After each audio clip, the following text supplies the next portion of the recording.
Hari Rabu tanggal 15 Januari 2025 kemarin secara berani ya, dan ini di luar ekspektasi market, Bank Indonesia mengkat atau memutuskan untuk menurunkan suku bunganya dari level 6% menjadi 5,75%. Dan pengumuman ini akhirnya direspon positif oleh market sehingga IHSG pada hari Rabu kemarin naik 1,7%. Padahal 2 hari sebelumnya yaitu hari Senin dan Selasanya tanggal 13 dan 14 Januari 2025 IHSG turun total 2%. Dengan market yang serba volatile seperti ini, apa yang harus kita lakukan khususnya buat kita para investor jangka panjang? Yuk kita bahas di video kali ini dan pastikan teman-teman tonton videonya sampai selesai ya.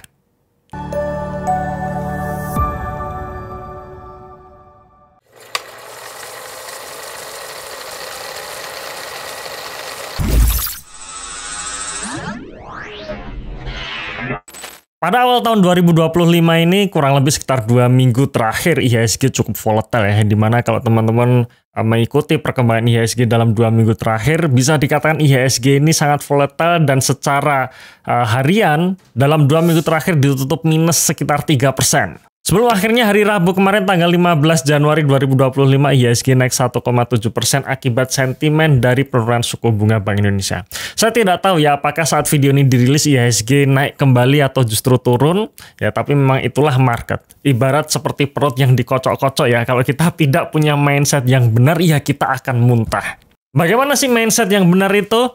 Ya kita kembalikan lagi ke filosofi saham, di mana saham ini adalah tempat untuk investasi jangka panjang. Nah, maksudnya seperti apa? Nah, sekarang yuk kita lihat perkembangan IHSG dalam jangka yang sangat panjang. Nah, sekarang kita lihat perkembangan IHSG dari tahun 2011 sampai dengan tahun 2024. Jadi kita batasi saja ya sampai tahun 2024. Di mana ya inilah IHSG ya. Volatile ada tahun-tahun tertentu ketika IHSG turun, tapi pada akhirnya IHSG itu bisa menembus all time high-nya. Ya, dan kalau kita hitung dari tahun 2011 sampai dengan tahun 2014 ya, atau sekitar 13 tahun terakhir, ya seperti ini ya, ada sekitar 9 kali IHSG akhirnya bisa menembus all time high. Memang ada beberapa tahun-tahun yang gagal menembus all time high seperti di tahun 2014 ya. Ini karena ada koreksi yang cukup tinggi ya, cukup tajam di tahun 2013, kemudian 2014-nya rebound, 2015 all time high. Habis itu tahun 2015 dia ada market crash lagi. Kemudian 2016 rebound, 2017 all time high, 2018 all time high.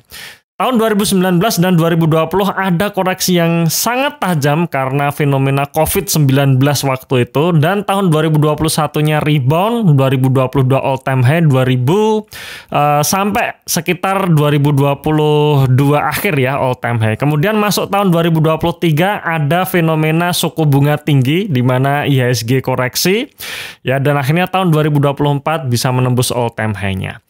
Nah, seandainya teman-teman sekalian ya, seandainya kalau kita baru masuk di pucuk tahun 2011 lalu, di saat all time high-nya, kemudian dihitung dengan all time high di tahun 2024 kemarin, sebenarnya masih ada kenaikan 90%. Tentu saja kenaikan IHSG dalam jangka panjang ini pasti ada faktor fundamentalnya ya. Jadi ketika kita bicara mengenai fundamental ya, fundamentalnya akan bekerja dalam jangka panjang ya. Jadi bukan dalam jangka pendek. Lalu faktor fundamental apa yang membuat akhirnya IHSG bisa selalu menembus all time high-nya? Ya jawabannya adalah pertumbuhan ekonomi yang selalu konsisten naik. Kalau kita lihat GDP Indonesia ya, sejak tahun 2000 sampai tahun 2024 ini konsisten naik ya, dan walaupun pertumbuhan ekonomi kita hanya selalu sebatas 5% saja, tapi itu tetap artinya pertumbuhan ekonomi kita naik ya. Naik 5% itu hal yang menurut saya bagus dan dalam jangka panjang pada akhirnya bisa menembus all time high-nya.